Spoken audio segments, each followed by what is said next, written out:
Are you not living enough? Are you stuffing too much? I should copyright that. Are you living or are you stuffing? Welcome back. I'm ready to do some more thinking. I hope you are too.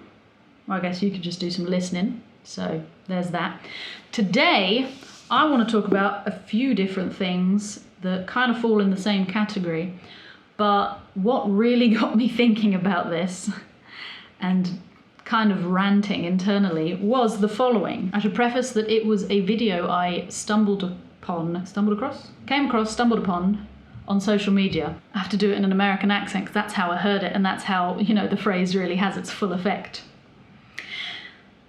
If I were stranded on a desert island and I could only bring 5 makeup products, here's what I would bring. So let's think about that for a second, shall we?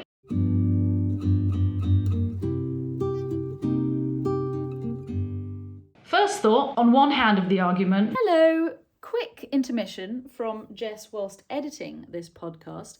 I noticed a disclaimer might be necessary. I have no problem whatsoever with people being interested in makeup. That's not the issue. It's what the makeup in this situation represents, which is extreme materialism and spending money on and time on things that society, the internet, other people kind of make you feel like you should be interested in. For me, makeup is a good example because I myself am not at all interested in makeup. I don't like using it. I don't like owning it. I don't like having to look after it, and I don't like taking it off. It's fully something that I really dislike.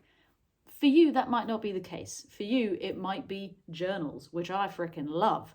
So, take the whole makeup thing with a grain of salt. It's about what it represents.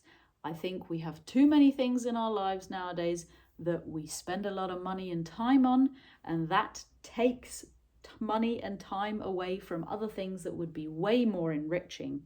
And so, yes, that's what this podcast is actually about. And somehow I managed to completely neglect expressing that in such clear words throughout this whole thing. So now that you've heard that, we can continue with the rest of the podcast. On one hand of the argument, there's nobody else on the desert island. That's why it's a desert island. There's nobody else to impress. Leave your fucking makeup at home.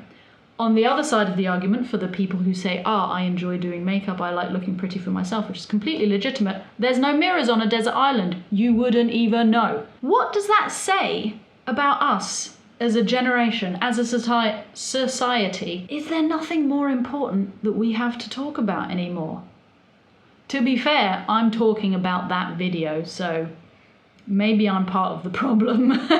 But let's take this to the wider subject of we have too much stuff.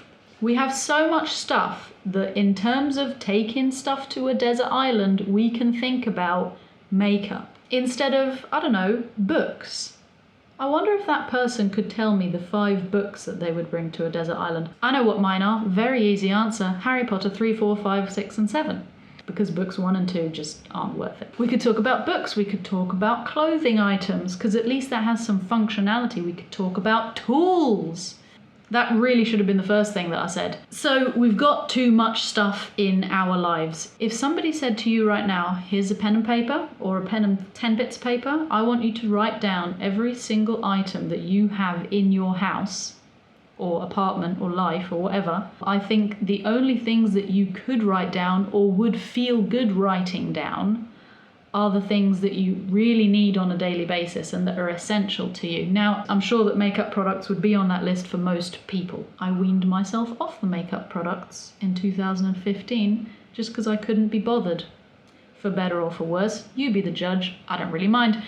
But coming back to the point, I've been trying to come up with some ways that one could declutter one's life without getting rid of things that we actually need, but just thinking about how can we keep only the essentials in our lives so that we're not distracted by the other things. Here's 3 methods. Method number 1 is, here's a pen and paper, write down everything that you've got in your house. Everything that you feel good writing down.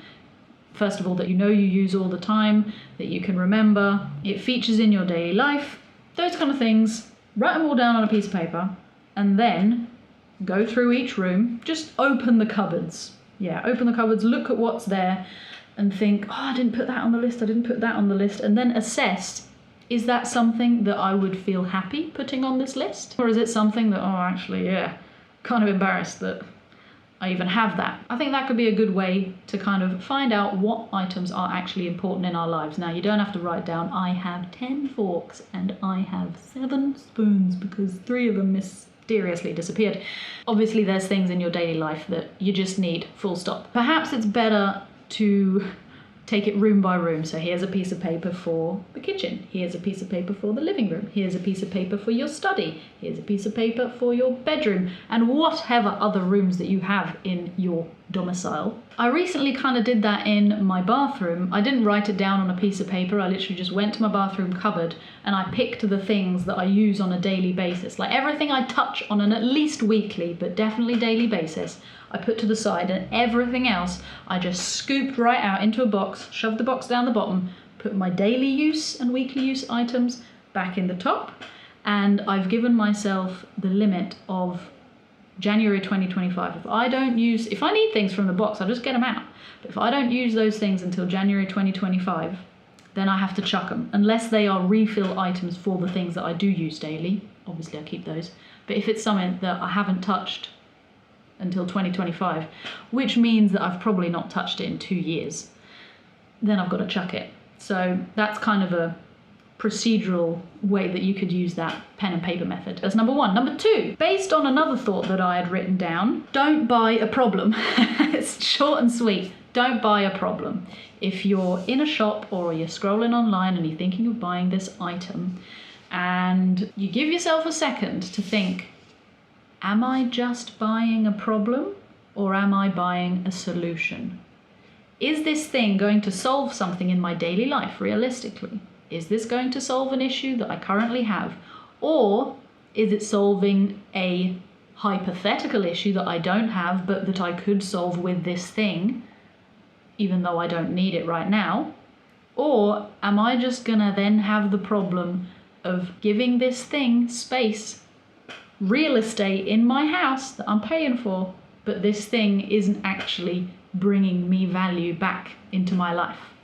Am I buying a problem? Do I want the job of then caring for this item, of using it, of maintaining it, of making sure that it doesn't break, of making sure that I use it enough to get my money out of it?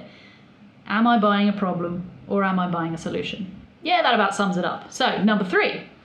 This is a good one. I heard it recently. It kind of leans a little bit on the Marie Kondo, does this spark joy concept, except it's a little bit more to the point. And it's, if I got shit on this item, would I feel inclined to chuck it? Or would I do everything in my power to clean it? And if I couldn't clean it, I would go out immediately and buy a replacement. I haven't tried that one yet, but I look forward to trying it because I know that there's definitely some clothes in my wardrobe, and it's not a big wardrobe by any extent, but there's some clothes in there that if I got shit on them, they'd be in the bin. So yeah, I guess those were my 3 tips on how to try your best to become less materialistic and more about quality of life. Because in the end, you want to own everything in your apartment. You don't want your stuff to own you. I guess that's another good thought as well. If you feel like your stuff is owning you, in that you constantly need to find places to put it and, oh, that's fallen out of there, then it owns you. It's taking up your precious mental real estate and your physical real estate that you're paying for. Like, is that really what you want to be paying rent for? Do you really just need a bigger apartment to store more of your stuff? Or do you have too much stuff? Are you not living enough? Are you stuffing too much? I should copyright that. Are you living or are you stuffing? Let me know in the comments down below if you found any of those 3 tips useful. Definitely also let me know if you've got more tips or more actionable tips, because it's something that I definitely want to do. My wardrobe is going to be the first thing that I attack. Let's make the comment section a place for people to go if they want to try and be less of the person that would say, if I went to a desert island, here's the 5 makeup products I would bring, and more of the person who would say, if I went to a desert island, here's the 5 people I would bring, or experiences that I would want to remember? Let's make the comment section about that. See ya!